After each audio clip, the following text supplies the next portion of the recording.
Olá, começamos com vocês aqui mais um Panorama de Mercado. Nessa segunda-feira, excepcionalmente, a gente fez umas alterações, né, por conta do feriado, para deixar aí vocês antenados com tudo o que está acontecendo no nosso mercado internacional e nacional, da nossa soja e do milho. Então, hoje, dia 18 de novembro, estamos começando mais um Panorama de Mercado, aqui com o Guilherme, aqui com o Juliano Blanes, nosso gerente de comercialização, e estava antecipando, então, a participação do nosso parceiro Guilherme Ciocari. Olá, Guilherme. Olá, Vanessa. Olá, Juliano. Bom dia, boa tarde a todos. Prazer novamente estar aqui com vocês. E vamos para mais um panorama. É isso aí, já estava antecipando a sua chamada aqui, Guilherme. Vamos lá, então? Como fica o nosso mercado internacional da soja? Vanessa, acho que sem grandes mudanças do que a gente conversou na semana passada, o mercado hoje caindo um pouquinho, 0,8%. No geral, né, o que a gente tem tido aí é uma previsão de clima positiva para a safra da América do Sul. Nesse momento, Brasil, Paraguai, Argentina, todos esses principais países da América do Sul com perspectivas muito positivas em termos de safra, né? Quando a gente olha aí, previsão para 15 dias ainda segue bastante positiva.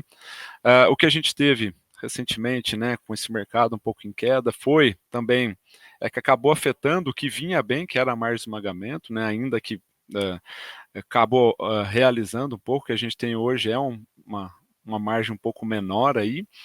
E acho que um ponto de atenção que ficou para o cenário lá fora, né, com todas essas novidades em termos de Trump e tudo mais, é que o mercado semana passada ele acabou com uma euforia em relação a quem seria o indicado para a agência ambiental lá nos Estados Unidos, chamado Liz Elpin.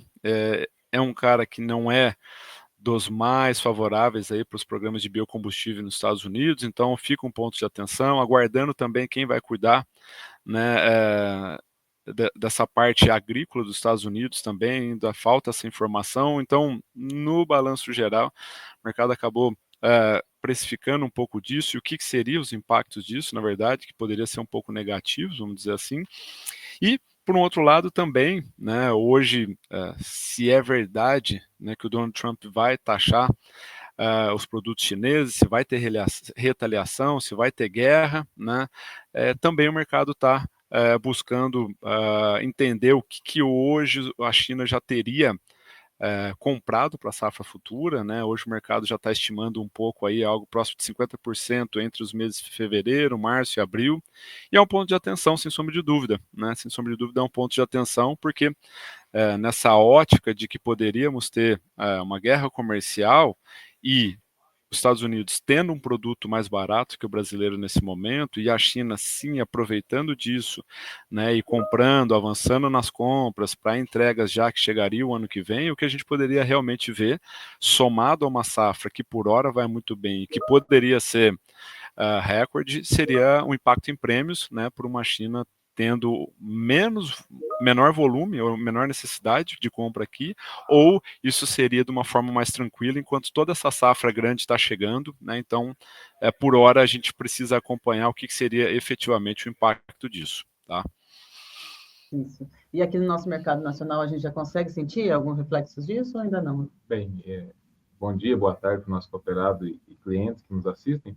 Exatamente, nós tivemos uma leve queda do preço da soja na nossa região aqui, no decorrer da semana anterior, justamente pela margem de esmagamento que o Guilherme disse. O que vinha mantendo esse preço de soja estável nas últimas semanas era as indústrias esmagadoras, né? E com essa margem de esmagamento menor, fez com que a gente tivesse uma leve queda no decorrer da semana, que já era esperado também quando a gente comparava o preço do mercado interno com o preço do mercado externo, que são os preços de portos. O preço do mercado interno ele pagava algo a mais do que o mercado externo. E a gente sabia que em determinado momento é natural isso acontecer. As indústrias agora, no final do ano, elas programam uma parada para fazer manutenção. Então, elas se estocaram até um determinado período, né, um determinado momento, e já era um pouco esperado isso. Mas os olhares, eles se atentam mais para a safra vigente que a gente instalou agora, que a gente plantou agora, passa dos 90% de área de plantio já realizado na região de atuação da Supermoto. E isso, em algumas regiões, o plantio já se finalizou, que é o caso da região de Cândido Mota, Palmital, Santa Cruz do Rio Pardo, e a norte do Paraná. Aonde não finalizou ainda são áreas que os agricultores não costumam fazer o milho de inverno, que é o milho segunda safra. Por isso que essa média ainda está na casa dos 90%. Mas as áreas que fazem a segunda safra, o milho safrinha, essas áreas já finalizaram. Então agora começa todo um processo de dados culturais. Graças a Deus nós estamos com um ano bom de índice pluviométrico, bom de chuva. Então isso faz com que nós tenhamos uma produtividade boa. E aí, produtividade boa, reflexo de estoque, reflexos de produtividade boa lá nos Estados Unidos, na América do Norte. A América do Sul está indo muito bem com índices de chuva. Então, a gente não vê uma perspectiva de alta de preço, né? Significativa. Tudo bem que tem o câmbio aí, o câmbio vai equilibrar isso junto com o prêmio, mas a gente não vê por questões de produtividade.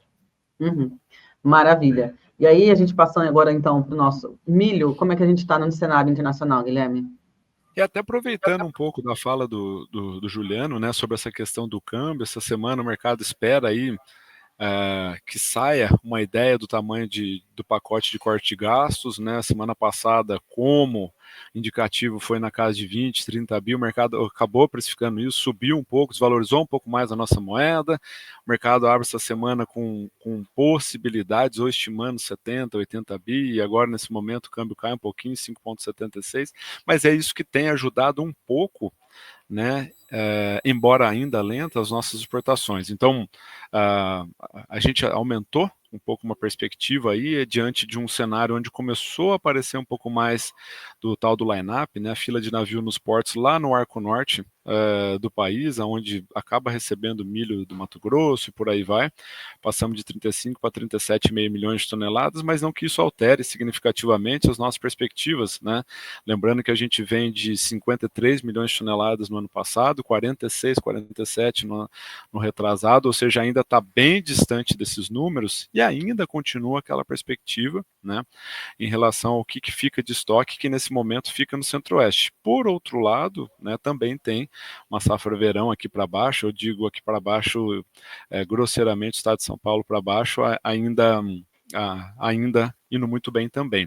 Outro ponto é que, por hora, também os dados que estão vindo da Argentina sugerem que possivelmente não vai ter redução diária por lá, né, como o mercado especulou, como a Bolsa de Cereais acabou estimando alguma coisa, o plantio vai indo muito bem, as condições de safra está indo muito bem também, né, então tudo isso vai trazendo para um conforto em termos de abastecimento e por hora, né, no último relatório aí, acabou vindo que a China, ela tem estimativas de importação um pouco menor, né, agora fala-se em 16 milhões de toneladas. Lembrando que a China veio para uma safra muito robusta, né, de grãos, na casa de 700 milhões de toneladas, não só milho, todos os grãos aí, então isso acaba trazendo aí uma expectativa um pouco mais calma para o mercado, há abastecimento, do lado da demanda, ok, né, sem grandes movimentos, e apesar, né, por lado do produtor ser uma boa notícia, essa perspectiva de aumento de exportação,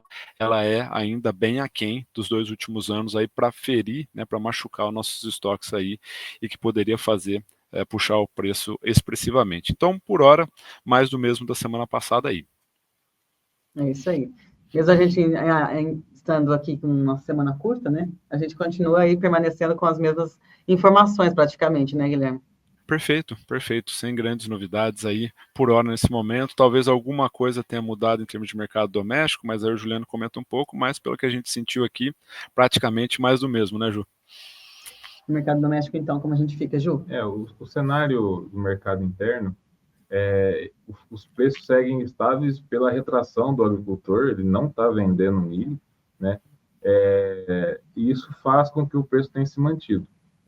A gente vem com uma safra de soja cheia, e isso pode ocasionar ou não um problema de armazém, né? Mas os maiores volumes de milho estão no Centro-Oeste, Mato Grosso e Goiás. A leitura que a Stonex nos passa é que pode ter algum momento que o Centro-Oeste vai disponibilizar esse milho para poder armazenar soja. Mas na nossa realidade aqui, na região de atuação da cooperativa do Estado de São Paulo, o Estado de São Paulo ele é importador de milho, né? não produz o autossuficiente para poder consumir as fábricas de rações. Então, o que a gente entende que, nesse momento, esse mercado estável é justamente a retração por parte do agricultor. Ele não está vendendo grão. Essa oscilação de dólar, que aconteceu nessas últimas semanas, não só a passada como a retrasada, fez com que movimentasse o mercado de segunda safra de milho 2025. O que é isso? O agricultor fez o plantio de soja, né, nesse momento, já começou a voltar o seu olhar para a parte da área dele que ele vai produzir safrinha, vai produzir milho de segunda safra lá na frente. Então, nessa última semana, nós pudemos notar um volume de comércio, de compra de insumos grande, principalmente em fertilizante e semente de milho. Então, fica aqui o nosso recado para o agricultor que vá fazer safrinha ou que tem intenção de fazer safrinha, e converse com o seu consultor das nossas unidades de negócio, garanta já o seu fertilizante para ficar livre dessa oscilação de preço de dólar, que é o que dita o preço do fertilizante e do insumo, né? E da semente também, que garanta o seu volume que ele pensa em plantar no próximo ano, e não esquecer do seguro agrícola, né? Que a gente, historicamente, a cultura de inverno ela passa por veranicos, alguns anos até geadas, e o seguro agrícola mitiga esse risco dele ficar exposto. Então, esse é o recado para o milho. O agricultor começa a voltar o seu olhar para a safra de milho 2025. E essa movimentação é semelhante à do ano passado? Ela é semelhante, mas em períodos diferentes. Alguns anos anteriores, principalmente do ano da pandemia, que foi um ano de medo de escassez, fez com que o agricultor antecipasse as compras sempre de um ano para o outro. Então, essa compra de fertilizante de semente por parte do agricultor nos anos anteriores, ela aconteceu um período antes do que está acontecendo agora. Qual que é o problema disso? É logística, principalmente de fertilizante. O fertilizante, a maior parte, ou quase todo ele, é importado, né? O Brasil importa de outros locais. Então, a cooperativa precisa comprar, o agricultor precisa comprar, a cooperativa comprar do fornecedor, para esse navio vir para a fábrica para formular esse fertilizante, para poder chegar na cooperativa e a gente poder entregar para os nossos agricultores. Então, o maior problema disso é logístico, não é nem preço de produto. Então, quando você faz uma venda, o agricultor faz uma compra, a cooperativa faz uma venda antecipada, você programa melhor essa logística toda, principalmente de fertilizante e semente. Então, a antecipação aí, o quanto antes, é indicada. Fica mais, não tem mais seguro, você não tem surpresas no meio do caminho. Mas nós estamos num tempo hábil, a cooperativa ela tem de praxe já na cultura dela cumprir com suas obrigações, que é entregar o produto, e a gente já começa a programar a entrega de fertilizante. É um preparo mútuo, né? Todo mundo está se preparando. Exato, porque a safrinha ela tem uma janela de plantio muito pequena. Diferentemente da soja, que nós temos uma janela de plantio mais confortável, vamos dizer assim. O soja a gente pode plantar desde 15 de setembro até 20 de novembro. Então, é uma janela confortável. O milho safrinha já é uma janela bem mais curta. Então, o agricultor, ao mesmo tempo que ele está colhendo a soja, ele já está plantando milho. A gente vê os dois cenários juntos, né? Exato. A colheitadeira, o trator está um atrás do outro. É isso aí. Então é isso, gente. Então a gente passou aqui algumas informações para vocês aqui no nosso panorama de mercado. Voltamos sexta-feira, aí nessa semana, para falar com vocês sobre o que acontece aqui no Brasil e no mundo. Voltamos lá? Até lá, pessoal. Até mais, Guilherme. Até. Obrigado, Vanessa. Valeu, Juliana. Tchau, tchau.